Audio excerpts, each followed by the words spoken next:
Hi, my name is Frank, and I collect secrets. It all started with a crazy idea in November of 2004.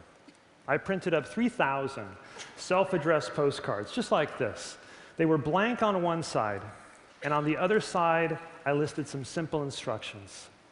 I asked people to anonymously share an artful secret they'd never told anyone before. And I handed out these postcards randomly on the streets of Washington, D.C., not knowing what to expect. But soon the idea began spreading virally.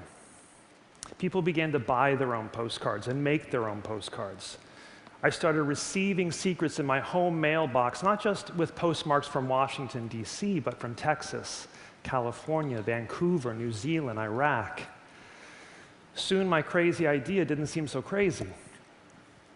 PostSecret.com is the most visited advertisement-free blog in the world.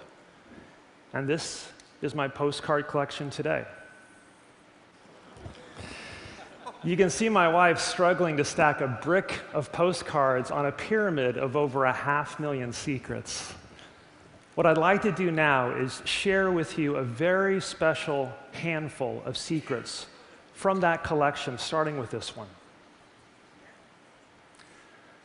I found these stamps as a child, and I've been waiting all my life to have someone to send them to.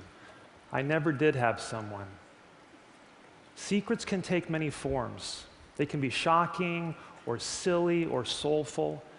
They can connect us to our deepest humanity, or with people we'll never meet.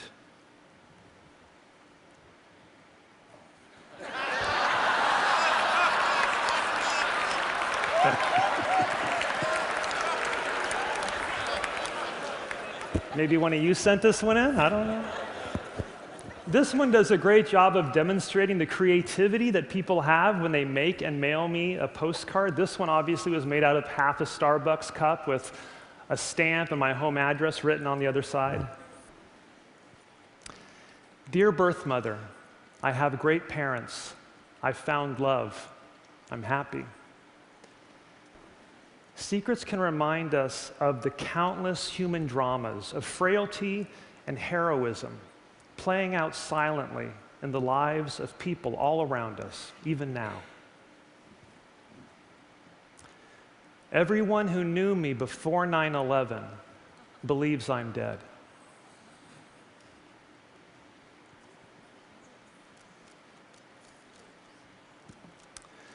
I used to work with a bunch of uptight religious people, so sometimes I didn't wear panties and just had a big smile and chuckled to myself.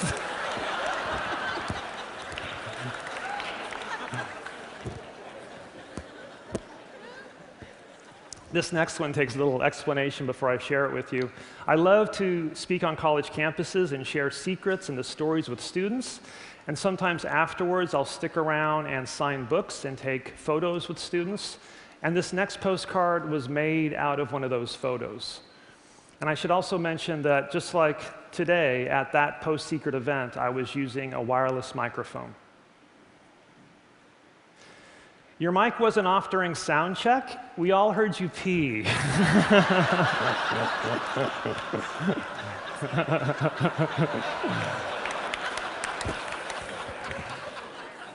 This was really embarrassing when it happened until I realized it could have been worse. Right? You know what I'm saying? Inside this envelope is the ripped up remains of a suicide note I didn't use. I feel like the happiest person on earth now. One of these men is the father of my son. He pays me a lot to keep it a secret.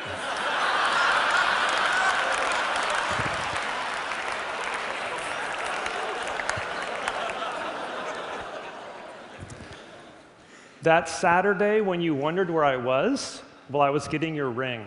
It's in my pocket right now. I had this postcard posted on the Post Secret blog 2 years ago on Valentine's Day. It was the very bottom, the last secret in the long column. And It hadn't been up for more than a couple of hours before I received this exuberant email from the guy who mailed me this postcard. And he said, "Frank, I've got to share with you this story that just played out in my life." He said, "My knees are still shaking."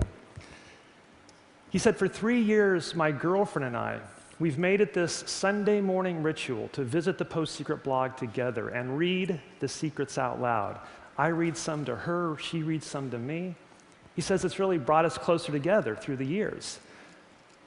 And so when I discovered that you had posted my surprise proposal to my girlfriend at the very bottom, I was beside myself.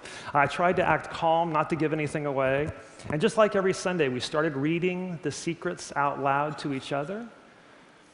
He said, but this time it seemed like it was taking her forever to get through each one. But she finally did. She got to that bottom secret, his proposal to her. And he said, she read it once, and then she read it again. And she turned to him and said, "Is that our cat?"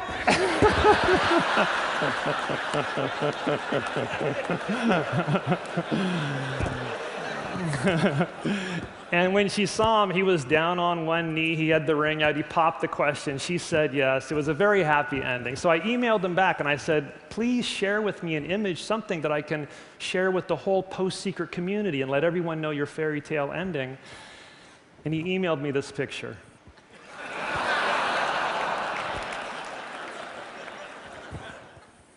"I found your camera at Lollapalooza this summer.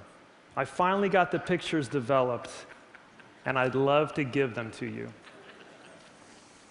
This picture never got returned back to the people who lost it. But this secret has impacted many lives, starting with a student up in Canada named Maddie. Maddie was inspired by that secret to start his own website, a website called I Found Your Camera. Maddie invites people to mail him digital cameras that they've found, memory sticks that have been lost with orphan photos. And Maddie takes the pictures off these cameras and posts them on his website every week. And people come to visit to see if they can identify a picture they've lost or help somebody else get the photos back to them that they might be desperately searching for. This one's my favorite. Maddie has found this ingenious way to leverage the kindness of strangers. And it might seem like a simple idea, and it is, but the impact it can have on people's lives can be huge. Maddie shared with me an emotional email he received from the mother in that picture. "That's me, my husband and son. The other pictures are of my very ill grandmother. Thank you for making your site. These pictures mean more to me than you know. My son's birth is on this camera, and he turns 4 tomorrow." Every picture that you see there, and thousands of others, have been returned back to the person who lost it, sometimes crossing oceans, sometimes going through language barriers. This is the last postcard I have to share with you today. "When people I love leave voicemails on my phone, I always save them in case they die tomorrow, and I have no other way of hearing their voice ever again." When I posted this secret, dozens of people sent voicemail messages from their phones, sometimes ones they'd been keeping for years, messages from family or friends who had died. They said that by preserving those voices and sharing them, it helped them keep the spirit of their loved ones alive. One young girl posted the last message she ever heard from her grandmother. Secrets can take many forms.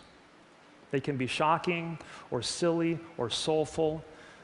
They can connect us with our deepest humanity or with people we'll never meet again. First saved voice message. It's somebody's birthday today. Somebody's birthday today. Candles I lighted on somebody's cake, and we're all invited for somebody's sake. You're 21 years old today. Have a real happy birthday, and I love you. I'm saying bye for now. Thank you.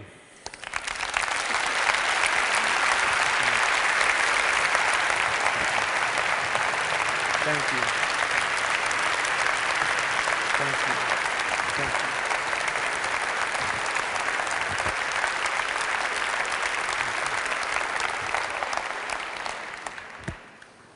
Frank, that was beautiful. So touching. Have you ever sent yourself a postcard? Have you ever sent in a secret to Post Secret? I have one of my own secrets in every book. I think in some ways the reason I started the project, even though I didn't know it at the time, was because I was struggling with my own secrets. And it was through crowdsourcing. It was through the kindness that strangers were showing me that I could uncover parts of my past that were haunting me. And has anyone ever discovered which secret was yours in the book? Has anyone in your life been able to tell? Sometimes I share that information. Yes. Yeah.